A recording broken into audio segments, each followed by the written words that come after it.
Social media presence అనేది ఎప్పటి నుంచో ఉన్నాయి. ఇప్పుడు దాన్ని ఒక రకమైన ఆర్గనైజ్డ్ దీని కిందికి తీసుకొచ్చాం. గ్రామ స్థాయి వరకు వెళ్ళాం. మీ అందరికీ తెలుసు, ఒక పొలిటికల్ పార్టీగా ఏ రాజకీయ పార్టీకైనా అజెండా పైకి చెప్పినా చెప్పకపోయినా తయారవుతుంది. అధికారంలోకి వచ్చే పార్టీ అయితే దాది ఆచరణలో కూడా కనిపిస్తుంది. అది ప్రజలకు అనుకూలంగా ఉండేది, పేద ప్రజలకు అనుకూలంగా ఉండేది, అలాగే హక్కుల కోసం పోరాడే వాళ్ళకు అనుకూలంగా ఉండేది, ప్రజాస్వామ్య పద్ధతులకు అనుకూలంగా ఉండేది. అయితే అది ప్రజల మన్ననలు ఎక్కువ పొందే అవకాశం ఉంటుంది. ఏ పార్టీ అయితే అధికారమే పరమావధిగానో లేదా తాత్కాలికమైన వాటితో బయటపడుతూ అధికారంలోకి వస్తే చాలు, మనం బాగుంటే చాలు అనుకుంటే పార్టీలు అవి కూడా సర్వైవ్ అవుతుంటాయి, నిలబడతాయి. ఆ రోజుకు వేసిన ఎత్తులతో అవి నిలబడుతుంటాయి, పవర్లోకి రావచ్చు.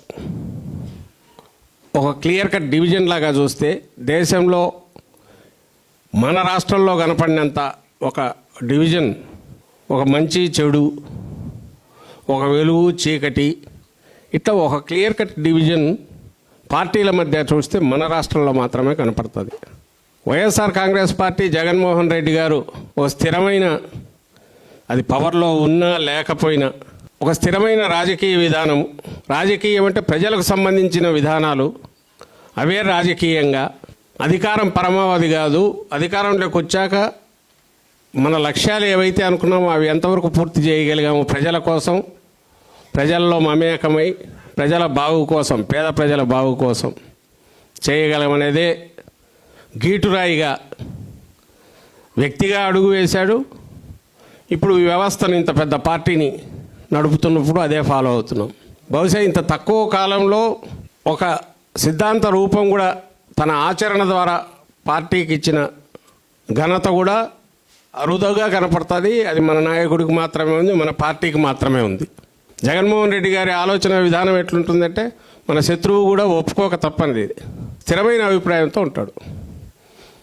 ఏదో 11 సీట్లు ఇస్తే ఒకలాగా, 151 సీట్లు వస్తే ఇంకో రకంగా, 67 సీట్లు వచ్చినప్పుడు ఇంకో రకంగా, 67 సీట్లలో 23 సీట్లు తన్నుకొని ఎమ్మెల్యేలను పశువుల మాదిరి కొనుక్కోకపోతే భయపడి ఇంకో రకంగా ఎప్పుడూ లేడు. ఏది జరిగినా మన మంచికే, మన సిద్ధాంతం అయితే వదులుకోకూడదు, మన లైన్ ఆఫ్ థింకింగ్ వదులుకోకూడదు అనేది ఈయన లైన్. ఇంకా అటువైపు మన ప్రత్యర్థి, ఆయన ఒక ఇండివిజువలే, ఆయన పెట్టిన పార్టీ కాదు, తను కొట్టుకున్న పార్టీ, కబ్జా చేసిన పార్టీ చంద్రబాబు నాయుడు గారు ఉన్నారు. ఆయన కూడా ఒక అసలు సిసలు ఒక ప్రతిరూపంగా మనకు కనపడతాడు. అధికారంలోకి ఎట్లా రావాలి, ఆ రావడానికి రాత్రికి రాత్రి అయినా ఎట్లా మార్చాలి మాట, వచ్చిన తర్వాత ఏమి చేయాలి, ప్రజలకు సంబంధం లేని ఒక వ్యవస్థను ఆయన నిర్మించుకుంటాడు. అది ఏంటంటే ఒక భ్రమ క్రియేట్ చేయగలిగిన మీడియా వ్యవస్థ. అది సోషల్ మీడియా లేనప్పుడు న్యూస్ పేపర్ల రూపంలో ఉండేది. వాళ్ళు నంది అంటే నంది, పంది అంటే పంది అట్లా రాసేవాళ్ళు.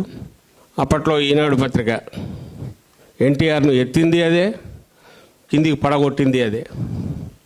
తను ఏది అనుకుంటే చేయడం. తర్వాత టీవీలు వచ్చినాక, తర్వాత సోషల్ మీడియా వచ్చింది. వీటి మీద నియంత్రణ ఇంకా ఏవైనా కావచ్చు. అవసరమైతే వాటన్నిటిలో కూడా తనకు సంబంధించిన ఎలిమెంట్స్ని దూర్చి, అంటే ఆయన డ్రైవింగ్ బౌళ్ళు 24/7 చేసేది ఇదే కాబట్టి దానికి తగిన రకంగా ప్రిపేర్ అయి ఉంటాడు. 2029లో గతంలో వచ్చిన మెజారిటీ కంటే మరింత మెరుగైన మెజారిటీతో మనం మళ్ళీ రాబోతున్నాం ప్రజా తీర్పు తీసుకుని అనేది it is writing on the wall. But అది అక్కడ ఉంది కదా అంటే అది దానంతట రాదు. ఈరోజు ఈ స్థాయికి రావడం కూడా దానంతటది రాలా. దీని వెనక కూడా వారి దెబ్బలు తినే కొద్దీ గట్టిదనం తెచ్చుకున్న మన కార్యకర్తలు ఏది కష్టం ఉంది. ఇప్పటికీ ఆ కష్టాలు పడుతూనే ఉన్నారు. ఇంతకంటే నువ్వేం చేస్తావు సరే చూద్దామని మొండిగా నిలబడినందువల్లే మనం ఈరోజు దీనికి రాగలిగాం. భవిష్యత్తులో కూడా ఇలాంటివి జరగచ్చు, భవిష్యత్తులో ఇలాంటివి జరుగుతాయి. అయితే మన నాయకుడు ముందు ఉంటున్నాడు, ఆయనతో మనం అడుగు వేస్తున్నాం. ఆయన ఒక కార్యకర్తలాగే అడుగులు వేస్తున్నాడు. తనేదో పైనుంచి శాసిస్తాడు, మనం పోతామనేమో అనుకోవట్లా. తన డ్యూటీ లీడ్ చేయాల్సిన వాడు ఎట్టుండాలనో, ఎన్ని కష్టాలు వచ్చినా ఏ రకంగా ఉండాలో తను ఉన్నాడు. కాబట్టి మనం కూడా అందరం అంత నమ్మకంతో విశ్వాసంతో అడుగులు వేయగలుగుతున్నాం. ఈ సిచ్యువేషన్లోనే రేపు లోకల్ బాడీస్ కూడా వచ్చే పరిస్థితి ఉంది. వాళ్ళు ధైర్యం చేసి పెడితే మనమైతే రెడీగా ఉన్నాం. జగన్మోహన్ రెడ్డి గారు ఆల్రెడీ పిలిపించారు. నీ ఎంటైర్ పోలీసు కాదు, ఎక్కడెక్కడివి తెచ్చి పెట్టుకున్నా కూడా మనమైతే ఎక్కడ ఒక్క పంచాయతీ కానీ ఒక్క దీంట్లో కానీ పోటీ లేకుండా వదలడానికైతే వీలు లేదనేది ఈయన చెప్పాడు. అండ్ మన వాళ్ళు కూడా దానికి రెడీగానే ఉన్నారు. పోటీ చేస్తాం ఖచ్చితంగా, కరెక్ట్ పారదర్శకంగా కానీ ఎలాంటిది లేకుండా, బ్యాలెన్స్డ్ పక్షపాతం లేకుండా, పోలీసులు కూడా నిష్పక్షపాతంగా ఉంటారని అలా ఇది నాకు లేదు. కానీ ఉన్నంతలో కొంచెం ఉన్న ఇది ఉంటే మాత్రం స్వీప్ కూడా చేస్తాం, కొట్టిపడేస్తాం. ఎందుకంటే ప్రజలు విసిగిపోయి రెడీగా కాసుకున్నారు. ఆ విషయం మనకు జగన్మోహన్ రెడ్డి గారు అడుగు బయట పెడితేనే తెలుస్తుంది. నిన్నటిదా కానీ మొన్న భీమవరం కానీ ఆయన అక్కడ పోయినా ఆ విషయం మనం ఇచ్చిన ప్రతి పిలుపుకు స్పందన చూస్తే తెలుస్తుంది. మన లైను ఖచ్చితంగా దీన్ని ఇంకా బెటర్ దీని వైపు తీసుకెళ్ళడం అట్లనే, లేకపోతే రాజకీయం అనవసరం అనేది జగన్మోహన్ రెడ్డి గారి ఆలోచన. జస్ట్ రాజకీయం కోసం అయితే నేను చెయ్యనేది నేను ఖచ్చితంగా నిర్ద్వందంగా తీసుకున్న లైన్. దాంట్లో చిన్నపాటి ఇది కూడా ఉండదు. అది ఖచ్చితంగా ప్రజలకు, ముఖ్యంగా పేదలకు, అన్ని సామాజికంగా వెనుకబడ్డ వర్గాల్లో, ఆర్థికంగా వెనుకబడ్డ వర్గాల్లో అందరికీ పేదలకు ఉపయోగపడాలి. డబ్బు అనేది క్రైటీరియా కాకూడదు బేసిక్ వీటి దగ్గర. అప్పుడే సొసైటీ ముందుకు పోతుందని. మరి ఇంకా ఎట్లా సాధ్యమవుతుంది? ఇండస్ట్రియల్ డెవలప్మెంట్ అయితే సాధ్యమవుతుంది. ఇన్ఫ్రాస్ట్రక్చర్, పెద్ద పెద్ద పోర్ట్లు వచ్చి ఎకానమీ దాని అంతటది ఇదైతే బాగుపడుతుంది. సో వాటి మీద దృష్టి పెట్టాలి. ఏదో కాస్మెటిక్ పైపైన ఒకటి తెచ్చాను, ఒక చిన్న ఫ్యాక్టరీ తెచ్చాను అని దాని చుట్టూ ఎగిరి తిరుగుకుంటా వీడియోలు తీసి పెట్టడం కాదు. వచ్చిన దానివల్ల ఆ మొత్తం ప్రాంతము, రాష్ట్రము ముందుకు పోగలగాలి. దాని మీద డిపెండ్ అయ్యి మళ్ళీ పరిశ్రమలకు రాగలగాలి. ఇక్కడ జగన్మోహన్ రెడ్డి గారు ప్రెస్ కాన్ఫరెన్స్ పెట్టి చెప్పడం ఒక ఎత్తు అయితే, ఆయన చెప్పిన ఎలాబొరేట్ దీన్ని తీసుకొని మీరు చిన్న క్యాప్సూల్స్ చేసి కింద కొట్టడం ఎట్లా, అది వీలైనంత ఎక్కువ మందికి ఎట్లా తీసుకెళ్ళాలా, దీన్ని మీరు సక్సెస్ఫుల్గా చేయొచ్చు. ఒక పార్టీ ఏది చేస్తుందో, ఒక వ్యవస్థ ఏది చేస్తుందో, ఒక ఇండివిజువల్ కూడా అంతే చేయగలడు ఆ సైజులో అనేది మనకు సోషల్ మీడియా వచ్చాకనే అది సాధ్యమైంది. అంతకుముందు అందరం కలిసి ఒక కమ్యూనికేషన్ తీసుకెళ్ళి కిందికి పంపాల్సి వచ్చేది. ఇప్పుడు ప్రతి ఒక్కరూ ఒక ప్రచారకుడు, తనే ఒక మేధావి, తనే ఒక రాజకీయ నాయకుడు, తనే ఒక సామాజికవేత్త, అది ఏదైనా కావచ్చు.